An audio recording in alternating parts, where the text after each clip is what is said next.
Recordarles, ¿verdad?, para la tarde que tenemos culto a las 5 de la tarde. Y queremos entrar, hermano, a lo que es desde ya la palabra del Señor. Es importante que cada mañana de domingo, hermano, usted que viene a este lugar traiga una libreta o una tinta también para que usted pueda escribir lo que vamos a estar viendo. Pero es importante también, antes de escribir, hermano, escribirlo en el corazón, como decía la vez pasada. Y bueno, vamos a entrar lo que es entonces la palabra del Señor. Le voy a invitar entonces que vayamos al libro de Apocalipsis, capítulo 2, versículo 8. Apocalipsis, capítulo 2, versículo 8. Vamos a leer la palabra del Señor.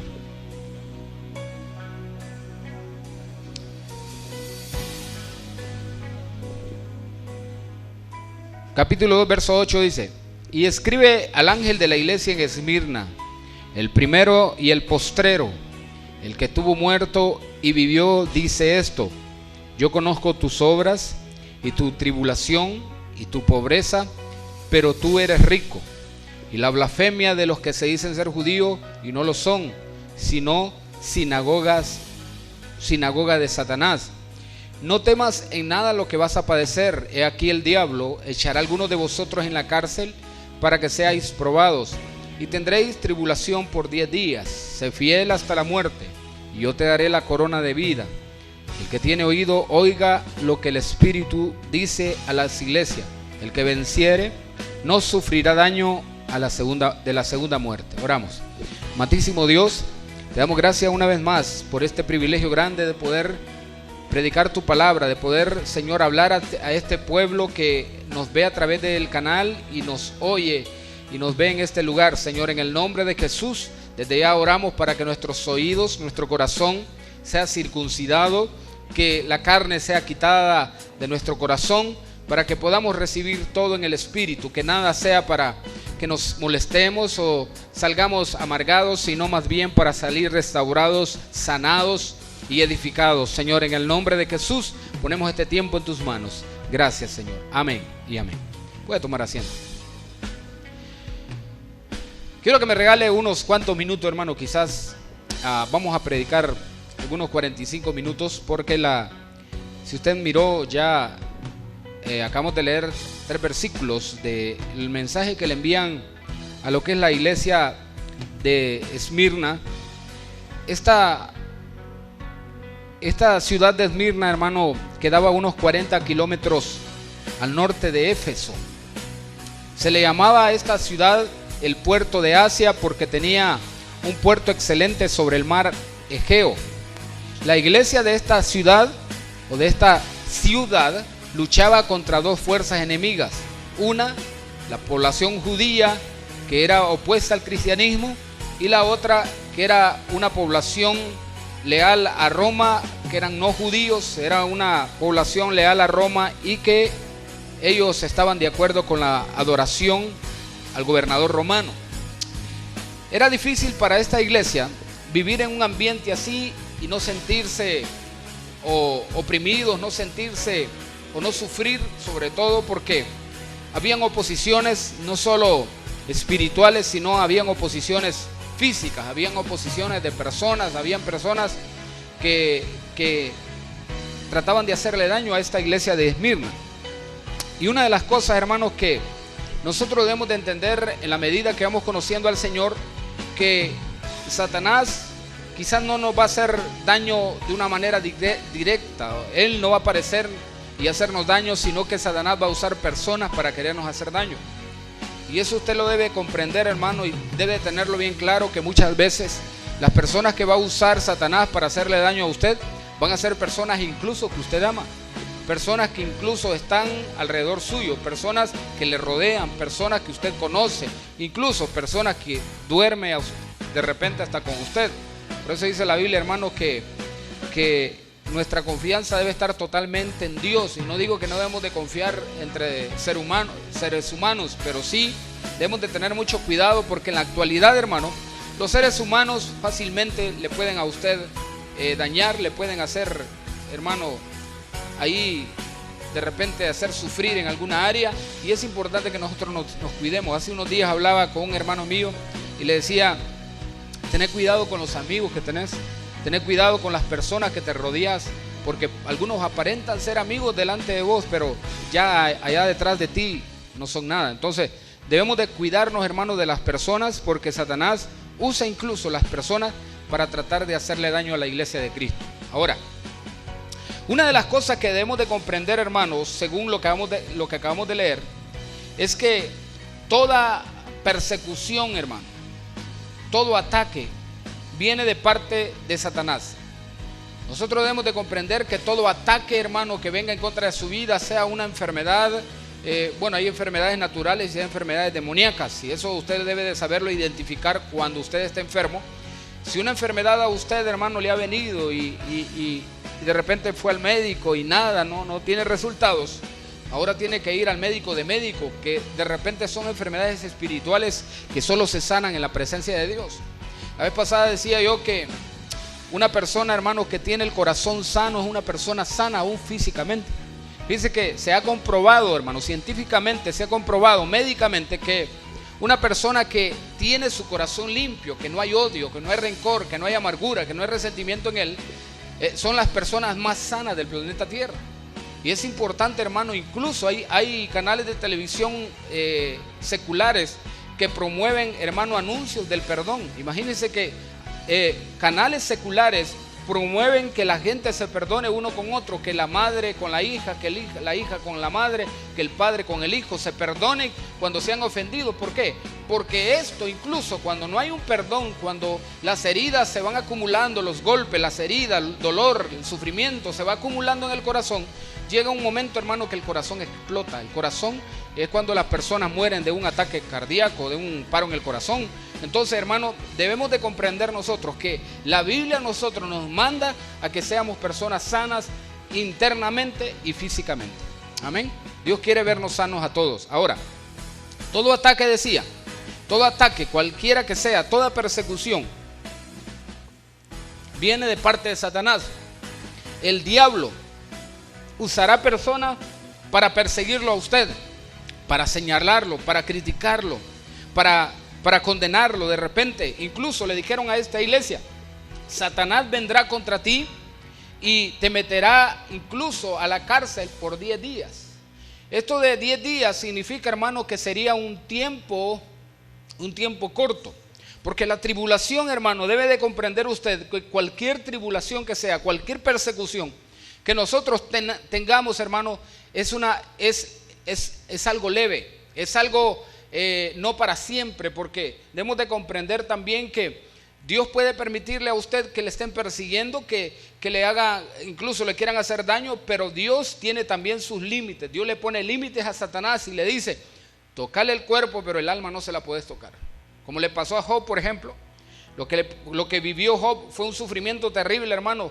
Según los estudiosos dicen que estuvo con una sarna de 9 meses, una sarna que le duró 9 meses, pero su restauración, hermano, fue una restauración total. Incluso dice la Biblia, hermano, que después tuvo 10 hijos y eran los más hermosos de cada provincia, y dice que todo lo que él tenía antes se lo multiplicaron, se lo volvieron a dar 2 veces más. Entonces debemos de entender entonces que cualquier persecución que sea, sin importar cuál, es por un tiempo nada más.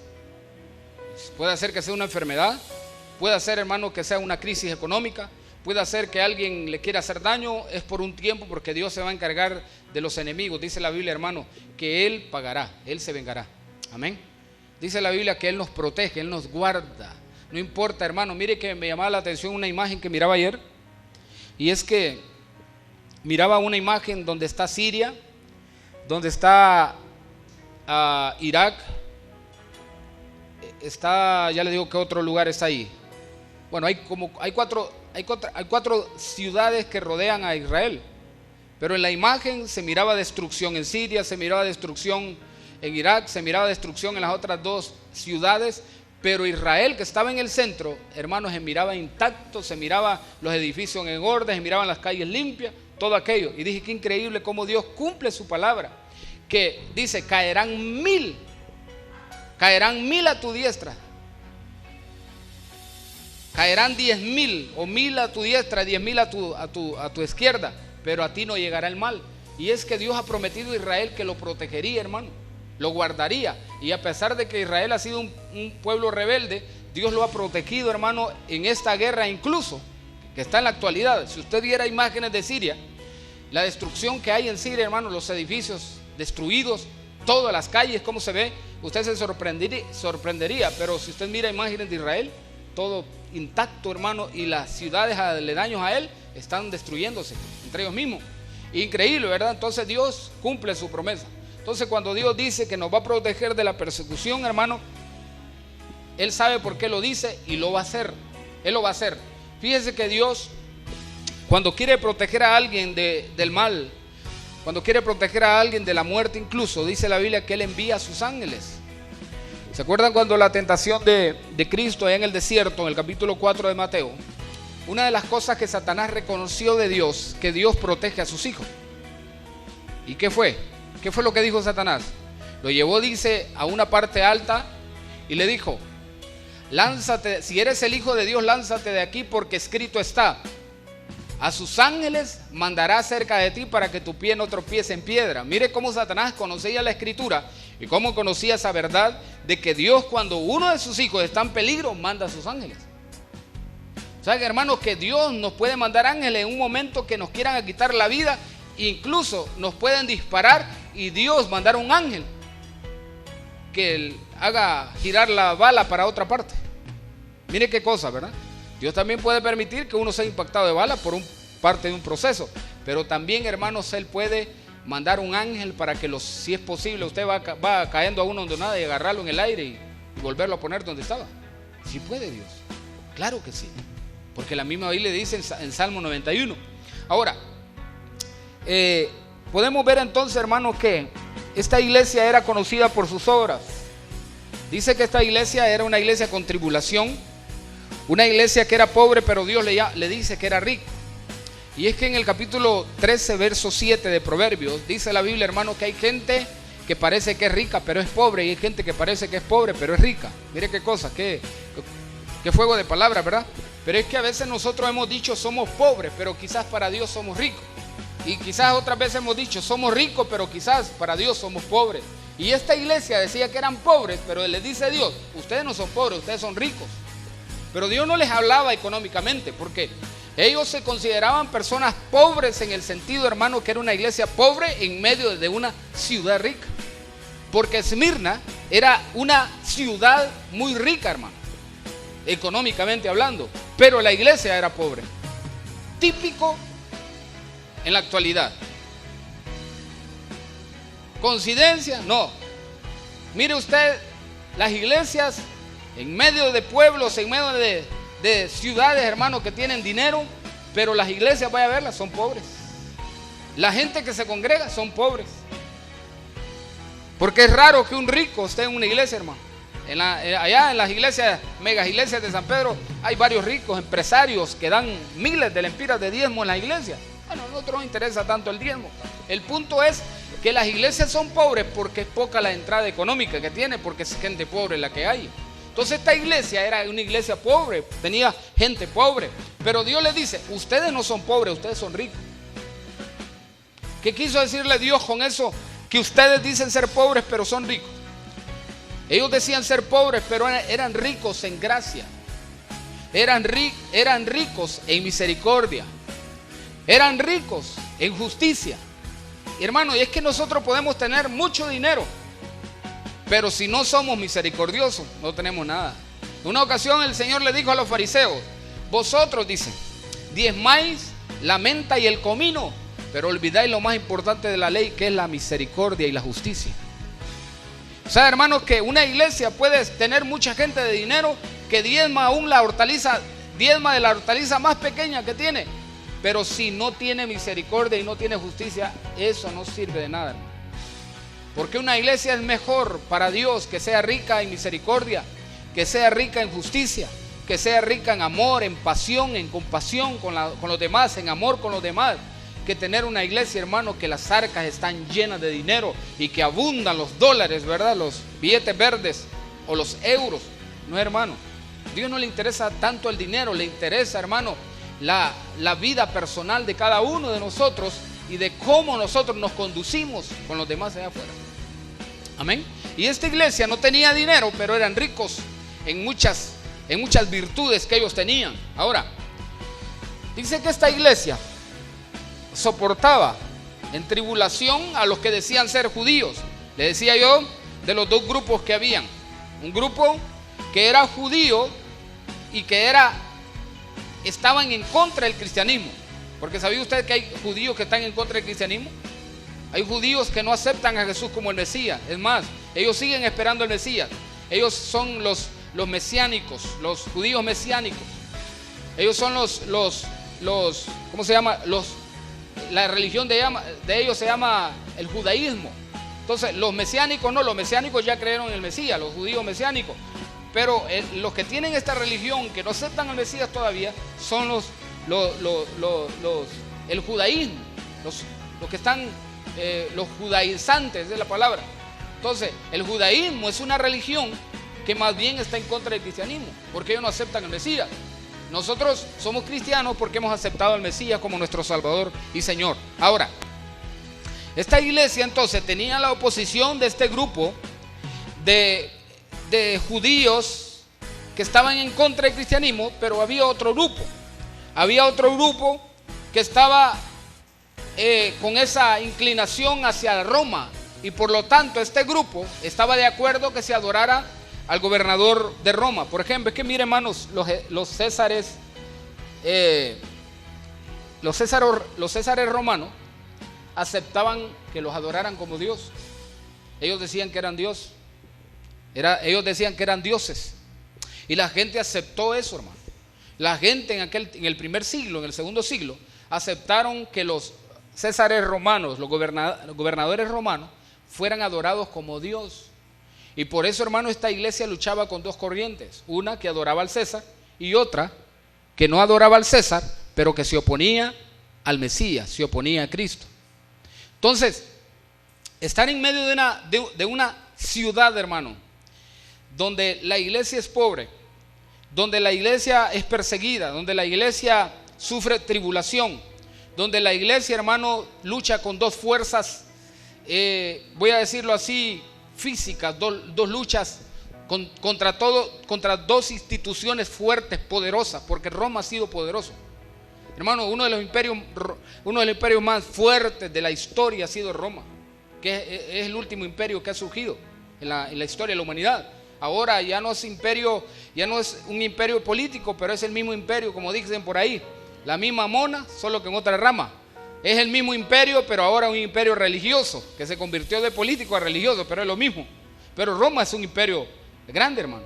Entonces, tener una lucha con un imperio fuerte y por otra parte otro imperio que eran los judíos, porque los judíos, hermano, era fuerte, o son fuertes en el sentido, hermano, que cuando se oponen a algo, nadie los hace cambiar, nadie los hace ver las cosas diferentes. Entonces, judíos y romanos, esta iglesia tenía que estar en lucha continua para no poder desmayar y poder seguir manteniendo su fe en medio de este tiempo difícil que estaban viviendo ellos. Dice que, en el versículo 9 dice que estos judíos tenían una iglesia que le llamaban la sinagoga de Satanás. Ojo con esto, los judíos siempre tenían sinagogas. Nosotros le llamamos iglesias, pero ellos le llaman sinagogas. ¿Se acuerda que dice que Cristo entraba a las sinagogas de ellos de vez en cuando? Dice que Pablo también iba a las sinagogas para hablarles el día de reposo, el sábado, porque ese día se reunían ellos. Pero dice la Biblia aquí que estos judíos habían convertido este lugar en una cueva de ladrones o en una sinagoga de Satanás. Ahora, ¿acaso entonces la sinagoga era de Satanás? Sí. No, ellos la habían convertido, pero el lugar ese era para adorar a Dios. Pastor, ¿cómo puede alguien convertir un lugar, siendo un lugar de Dios, como un lugar de Satanás? ¿Por qué puede convertirse un lugar que ha sido de Dios como un lugar que ahora es un lugar que se le llama sinagoga de Satanás? ¿Cómo? ¿Qué era lo que hacían ahí adentro? ¿Qué era lo que practicaban ahí en la sinagoga?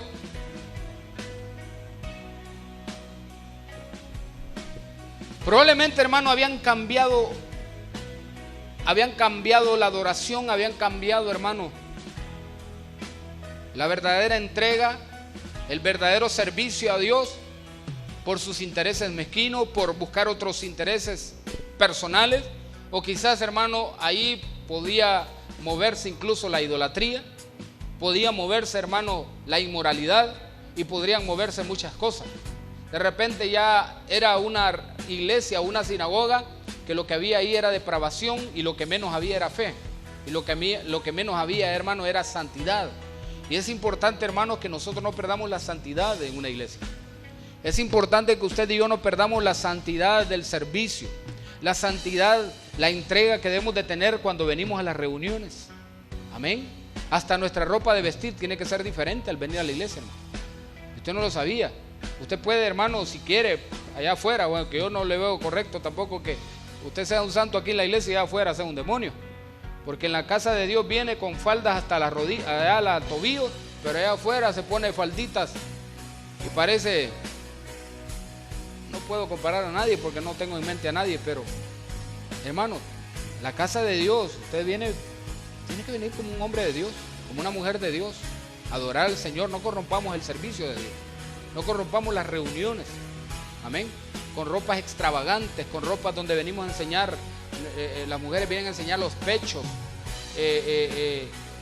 las piernas. No, hermano, olvidemos de ese tipo de ropas, porque en la casa de Dios tenemos que venir a adorar al Señor. Imagínense el que está dirigiendo, vino la hermanita bien descotada y el que está dirigiendo, aleluya, con un ojo cerrado y el otro abierto, viendo a la hermanita.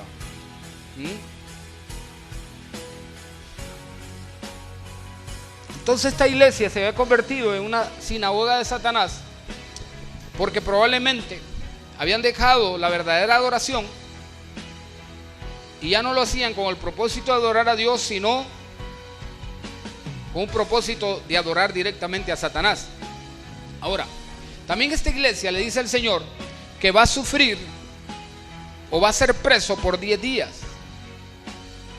O sea que esta iglesia, hermano, algunos de ellos iban a ser presos por 10 días. Los echará el diablo, dice, a las cárceles. Esto que le decía, hermano, por 10 días significa, hermano, que es un tiempo leve, es un tiempo de sufrimiento donde todo cristiano debe de comprender que desde el momento que usted y yo nos entregamos a Cristo, hermano, estamos muertos para el mundo. En cambio, vivos para Dios. Amén. ¿Cuánto le gusta eso? Estamos muertos para el mundo, pero vivos para Dios, dice el apóstol Pablo. Dice el apóstol Pablo, para mí el mundo murió y yo morí también para el mundo. O sea que ya el mundo no me va a ver como me veía antes, que no era cristiano. Ahora me van a ver como un enemigo. ¿Por qué? Porque yo ahora lo que hago es reprender las tinieblas que el mundo vive. Entonces, claro, a nadie le gusta que le estén diciendo las cosas. A nadie le gusta que le estén predicando, hermano, que si no se arrepiente se va a perder. Entonces, claro, ahora me van a empezar a ver a mí como un enemigo. Ahora para la gente que usted sea cristiano es algo anormal. Ahora para la gente que usted sirva a Cristo es algo anormal, porque lo normal es que vivan en pecado en el mundo. Eso es lo normal, pero para nosotros ya eso no es normal. Para nosotros cristianos no es normal vivir en el mundo en pecado, hermano. Para nosotros es normal servir a Cristo y vivir una vida en santidad. Amén. Más bien ahora nos afecta el pecado. Más bien ahora nos cae mal el pecado en el sentido que nos afecta espiritualmente, y cuando lo hacemos, cuando fallamos, cuando cometemos errores, por eso nos sentimos mal. ¿Por qué? Porque ya el pecado para nosotros no es normal. ¿Entiende? Entonces debemos de comprender que desde el momento que nosotros entregamos a Cristo, vamos a tener luchas, vamos a tener persecución de todo tipo. Satanás va a usar familiares, Satanás va a usar amigos, Satanás va a usar hermanos, Satanás va a usar a quien sea, hermano, al vecino, para hacerle daño, hasta a su esposa. ¿Sí? Hasta a su esposa, hermano. Así que no se preocupe cuando su esposa amanece endemoniada una mañana. es el diablo que la está usando. Y empieza a decir, ¿y por qué no volvás a la iglesia y maldecía a tu Dios? Como le dijeron a Job, ¿verdad? Aunque le den ganas de trompear a su esposa por esas palabras, no lo haga, hermano. Déjela, que está endemoniada. El Señor la va a liberar. Déjalo en la iglesia. A ver qué tenés en la iglesia, dice la hermana que no es creyente. A ver qué hermanita. Sí, alguna hermana te gusta. Sí, algún hermano. Sí, solo platicando con el fulano de tal. Por eso, hermano, debe de tener su distancia usted también, ¿verdad? Sabiendo que una mujer es casada, deje de andar de pegazón ahí. Porque hay maridos que son celosos. Parece broma. Hay maridos, hermanos, que ahí están viendo en el canal, mire. Ah, sí, te miré cómo le diste la mano al hermano aquel, sí. Y te vi. Hasta te puso la mano encima, la otra mano. Vos misma le pusiste la otra. Entonces debemos de cuidar, ¿verdad?, la distancia. Ahora, y tal vez no son así las cosas, hermano. Lo que pasa es que como un hombre sin Dios, hermano, usted puede imaginar qué puede pensar. Ahora, Esmirna, hermano, era una ciudad muy famosa por las competencias deportivas que hacían ahí. Y fíjese que por eso el Señor en el versículo 10 le dice a la iglesia: no temas en nada lo que vas a padecer. He aquí el diablo echará a algunos de vosotros en la cárcel para que seáis probados, y tendréis tribulación por 10 días. Le dice a la iglesia: sé fiel hasta la muerte y yo te daré la corona de vida. ¿Por qué el Señor hace esta comparación de ser fiel? Porque aquí se practicaban, hermanos, habían competencias deportivas y siempre al campeón se le premiaba. Entonces lo que está diciendo el Señor aquí a esta iglesia Esmirna, le está diciendo: si ustedes soportan la prueba, yo los voy a premiar. Si ustedes ganan la batalla, yo los voy a coronar. Si ustedes ganan la competencia, yo los voy a ganar. Y es que, hermano, la diferencia es que en el reino de Dios, hermano, no es como las competencias aquí de la tierra. Las competencias aquí gana el que llega primero. En el reino de los cielos no, hermano. En el reino de los cielos no gana el que llega primero. No importa si llega de primero, segundo, tercero, cuarto o es el último de la fila. Lo importante es llegar. ¿Me está entendiendo? Lo importante es llegar a la meta, hermano. Y entonces lo van a coronar. A Dios no le interesa si usted llega al último de la fila. Lo importante aquí es que usted llegue. Hola. Entonces le dice Dios a esta iglesia: si ustedes son fieles hasta la muerte, yo los voy a coronar. Si ustedes pelean la buena batalla, luchan aún en contra de las tribulaciones que tienen, yo los voy a coronar. Yo los voy a bendecir. Yo les voy a dar la corona de vida. Dice Santiago 1:12: bienaventurado el varón que soporta la tentación, porque cuando haya resistido la prueba, recibirá la corona de vida que Dios ha prometido a los que le aman. Amén. Entonces esta iglesia, hermano, tenía bien claro que la única manera de poder vencer era siendo fiel. Hay momentos, hermano, hay tantas tentaciones que la única manera de poder vencer es siendo fiel. Usted no trate de tratar de vencer, valga la redundancia, la tentación, el pecado, diciendo: voy a enfrentarlo cuerpo a cuerpo, yo voy a ir, como dijo aquel, buscando la tentación para vencerla. No, hermano, no se trata de eso. Más bien la tentación nos mandan a nosotros que huyamos. Huye de las pasiones juveniles, le dijeron a Timoteo. Cuando José fue tentado, hermano, por el área sexual, por la mujer de Potifar, este joven lo que hizo, hermano, a pesar de su edad, porque tenía como 17 años aproximadamente, 17 años, una edad, hermano, donde las hormonas están arriba, la juventud. Y este joven soportó la tentación huyendo. Es mejor que le digan a uno, hermano, que es cobarde. Es mejor que le digan que es homosexual, pero es mejor huir a la tentación, a ese tipo de tentación, porque no hay otra manera de soportarlo. No hay otra manera. Usted puede orar, usted puede ayunar, usted puede empezar hasta hablar en lenguas, pero no sirve nada.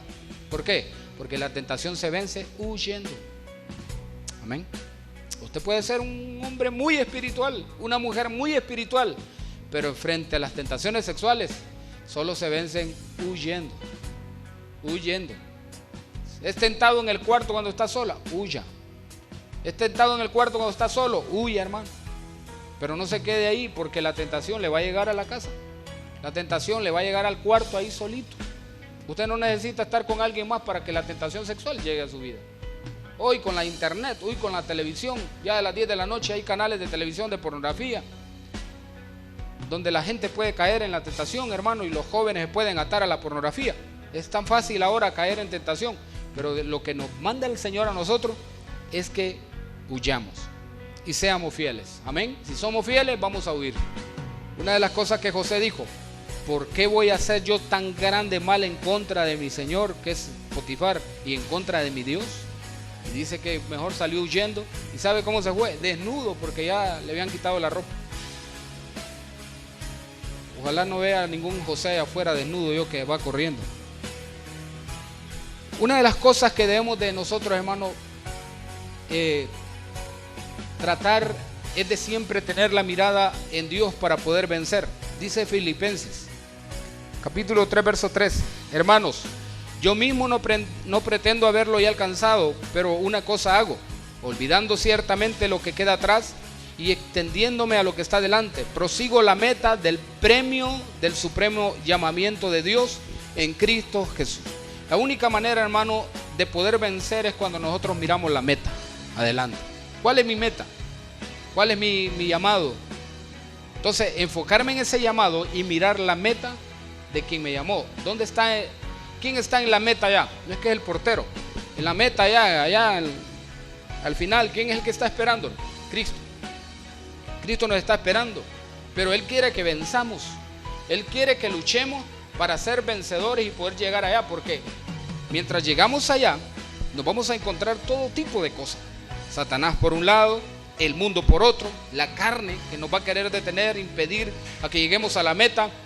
Hay gente que ha muerto en el camino, hermano. Hay gente que se perdió en el camino. Hay gente que cayó muerto como en el desierto, que no llegaron a la tierra prometida, en el desierto murieron. Así le pasa a mucha gente. En el camino hacia la meta, muchos han muerto. Entonces a esta iglesia le dice: en el camino hacia la meta, quiero que sigan siendo fiel, quiero que sigan luchando, quiero que sigan corriendo hacia mí, y yo les voy a dar la corona de vida. Mientras estemos en esta tierra, hermano, es una trayectoria que estamos llevando. Es un peregrinaje. Esa es la palabra correcta.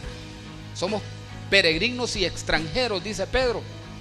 Nuestra ciudadanía no está aquí en la tierra, dice Pablo, sino en el cielo. Aquí solo andamos de pasada. Aquí solo andamos de paseo, por así decirlo. Aquí andamos como un extranjero visita otro país y se va a cualquier momento. Así nosotros nos vamos cualquier momento y somos peregrinos aquí y vamos caminando el peregrinaje de la vida. Y por allá nos encontramos una piedra de tropiezo, por allá otra, y hermano, pero lo peor es tropezar con la misma piedra, como dijo aquel artista, ¿verdad? Hay algunos, hermanos, que tropiezan de nuevo con la misma piedra.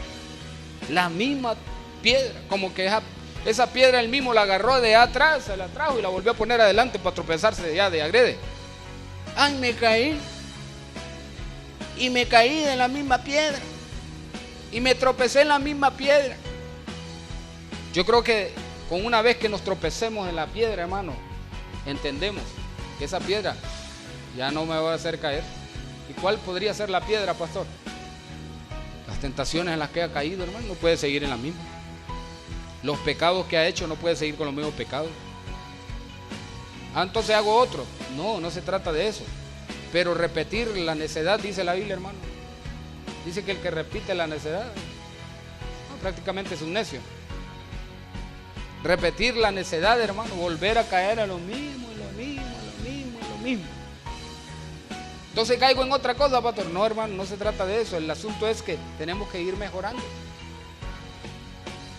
Tenemos que ir siendo restaurados en las áreas que hemos pecado y poder seguir adelante y poder vivir una vida de santidad como Dios la demanda. Amén. Ahora, a esta ciudad también, hermanos, le dijeron que si vencía no sufriría daño de la segunda muerte. ¿Cuál es la segunda muerte? Apocalipsis 20:14, Apocalipsis 21:8, verso 27 y Apocalipsis 22:15.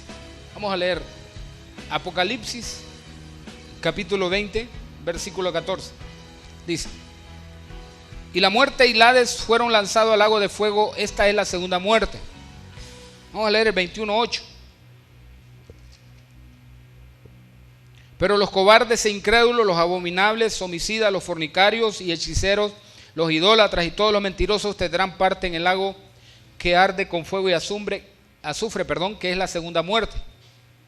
El 27, el verso 27: no entrará en ella ninguna cosa inmunda o que hace abominación y mentira, sino solamente los que están inscritos en el libro de la vida del Cordero. También tenemos el versículo 22:15, dice: mas los perros estarán fuera, y los hechiceros, los fornicarios, los homicidas, los idólatras y todo aquel que ama y hace mentira. Ahora, ahí hay un número de pecadores que no van a entrar. Dice usted, los perros. ¿Cuáles perros, pastor? Como dijo uno, de verdad, primera vez que iba a predicar y se pone a predicar, hermano, en Apocalipsis. Y dijo, bueno, hermano, dije, yo voy a predicar, dice en Apocalipsis 22 o 21, 22:15, dice. Es un poco difícil Apocalipsis, pero voy a predicar ahí. Y empezó a leer, dice: y los perros estarán fuera, y los hechiceros, los fornicarios, los homicidas, los idólatras y todo aquel que ama y hace mentira. Mire, hermanos, dice el predicador, aquí dice, yo lo que puedo entender, dice, en lo que yo logro entender, dice que ahí dice la Biblia que los perros no entran al cielo, hermano. Y lo que yo puedo entender, hermano, que esto va a estar perro, dice. Eso fue todo el mensaje, se bajó. Pongámonos pilas, que esto va a estar perro. Entonces, cuando la Biblia dice que los perros, hermano, no entrarán al reino de los cielos, y usted dirá, ¿qué tiene que ver los perros? ¿A quiénes le dicen los perros ahí? A gentes, a personas le dicen perros. Cerdos también. Híjoles, pastor, dicen algunos, y el Señor tan amoroso y trata de perro a la gente. Pero no es cualquier persona, hermano. Los perros son aquellas personas, hermano, que Dios les habló de una manera u otra, rechazaron el evangelio, hablaron mal de Cristo, hablaron mal del evangelio, pisotearon el evangelio. Esos son los perros que dice la Biblia. ¿Se acuerda que en la Biblia dice en Mateo, no echéis los tesoros a los perros ni las perlas a los cerdos? ¿Se acuerda? ¿A quiénes está refiriendo? No a los animales, está refiriendo a dos tipos de personas, el cerdo y el perro. Esos dos animales eran considerados como animales inmundos. Entonces, esos son tipos de personas que ellos están entregados totalmente a la inmundicia, al 100%, y ellos ni el evangelio ni nada los va a sacar de ahí, porque fueron hechos ya para la inmundicia, para el pecado, y van a perderse. Por eso dice aquí, los perros no entrarán al reino de los cielos. Entonces, ¿cuál es la segunda muerte? Volvamos. ¿Cuál es la segunda muerte? La segunda muerte, hermanos, es... Le hago una pregunta. ¿Usted cuántas veces ha nacido usted? ¿Cuántas veces ha nacido usted, hermano Erling? Hermano Edwin. Explíqueme por qué dos. ¿Y la otra? No, 2 veces. Una por cuando nació, nuevo nacimiento a través de Cristo. Pero el otro, ¿cuándo qué? No, pero hay otro nacimiento, cuando usted nació de su mamá. Ese es el otro nacimiento. Entonces, por eso nosotros hemos nacido 2 veces. Por el nacimiento biológico, que se llama, y el nacimiento espiritual. ¿Cuál es el biológico? Cuando nacimos de nuestra madre. Y el nacimiento espiritual, que dice la Biblia, hermano, que es un nacimiento no por voluntad de carne, ni voluntad de sangre, sino por voluntad de Dios. En San Juan capítulo 1, verso 11 en adelante. Entonces, el nacimiento que nosotros hemos tenido es un nacimiento de Dios. Entonces, hemos nacido 2 veces, pero ¿cuántas veces nos vamos a morir? Porque está establecido que el hombre muera una vez, y del juicio una vez. Entonces, los que hemos nacido 2 veces moriremos una vez, y los que han nacido una vez morirán 2 veces. La muerte física y la muerte espiritual, que es la segunda muerte. La muerte espiritual es la que no podrán estar con Dios, sino en un lugar de tormento. Esa es la segunda muerte. Entonces las personas que han muerto físicamente ahorita, sin Cristo, les espera una segunda muerte. Porque van a ser resucitados al final para ser lanzados al lago de fuego que arde con fuego y azufre.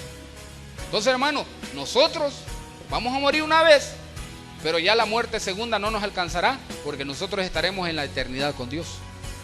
Amén. Entonces, a esta iglesia le dice: la segunda muerte no tendrá poder sobre ti. En pocas palabras, yo te voy a salvar, o sea, yo te doy la corona de vida, yo te doy la vida eterna, y la segunda muerte no la vas a ver nunca. ¿Por qué? Porque has sido fiel hasta la muerte, porque yo te he salvado, yo te he redimido. Y fíjense que, si usted mira algo, hermano, esta es una de las iglesias que no le reclaman nada. Yo quiero ser Esmirna, hermano. ¿Y sabe qué significa Esmirna? La hermana Mirna. Yo quiero ser como esta iglesia de Esmirna. Fíjese que la única iglesia que no le demandan nada a esta iglesia. Aquí esta iglesia andaba bien. Debemos de ser como la iglesia de Esmirna, hermano, y no ser como la iglesia de Éfeso, ¿verdad? ¿Qué le dijeron a la iglesia que había dejado? No vayamos a ser, hermano, como la primera iglesia. ¿Sabe que la Esmirna significa mirra? ¿Y qué es mirra? Mirrabo. Mirra, dicen. No, eso es ruso, hermano. Mirraquel, dice. No, eso es ruso, hermano. Usted está hablando en ruso. ¿Qué es mirra, hermano? Mirra de mirar, pastor. No. ¿Qué es mirra? Mirra era una especie aromática. Esmirna significa mirra, y mirra era una especie aromática. O sea, hermano, hay que ser una iglesia que es un aroma delante de la presencia de Dios. Una especie aromática, un perfume que llegue delante de la presencia de Dios. Mire que mirra significa especie aromática, prácticamente que para Dios esta iglesia, hermano, era un aroma para Él. A su trono llegaba con aroma, porque no había nada de qué reclamarle. Más bien era una iglesia atribulada, era una iglesia con tribulaciones, con persecuciones, pero una iglesia que se mantuvo fiel. Queremos ser Esmirna. Diga conmigo: quiero ser Esmirna. Quiero ser mirra, diga. Sí, significa especie aromática. Quiero ser mirra. Señor, ayúdanos a ser mirra delante de tu trono. Amén. Porque Dios quiere que la iglesia sea un perfume delante de Él. Que Él nos pueda ver con agrado y pueda decir: hijo, va bien, sigue caminando, sigue luchando, sigue peleando la buena batalla, no te detengas. Pero que nos mire y nos diga: tengo cosas contra tuya. Has dejado tu primer amor, has dejado de entregarte, has dejado la pasión, como le pasó a la iglesia de Éfeso y le pasa a las iglesias que siguen después. Porque la única iglesia que no le reclaman, como ya lo dije, es a esta iglesia.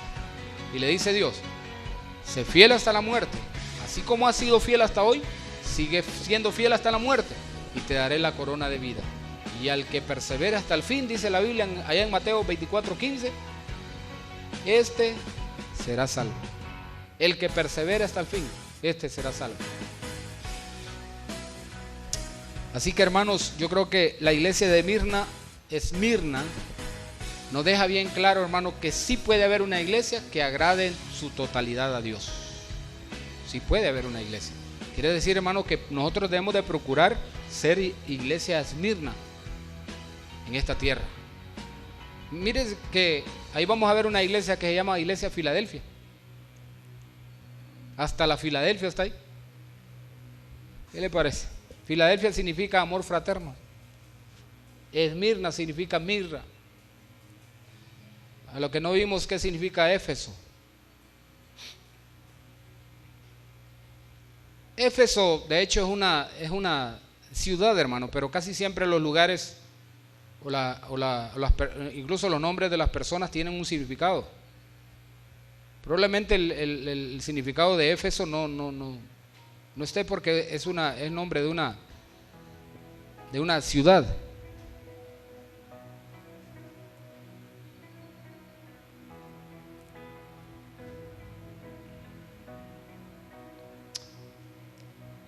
¿Sabe qué significa Éfeso? Se va a sorprender. Deseable. Deseable significa Éfeso. Que seamos deseables de las cosas buenas que tiene Éfeso, pero no de las cosas que le demandaron, hermano. Porque Éfeso tenía sus buenas cosas también. Trabajaban duro, había paciencia, soportaban a los malos, pero habían dejado lo más importante, que era el primer amor. Decíamos lo bueno de Éfeso, o de la iglesia de Éfeso. Procuremos ser mirra, procuremos ser las especias aromáticas de Esmirna.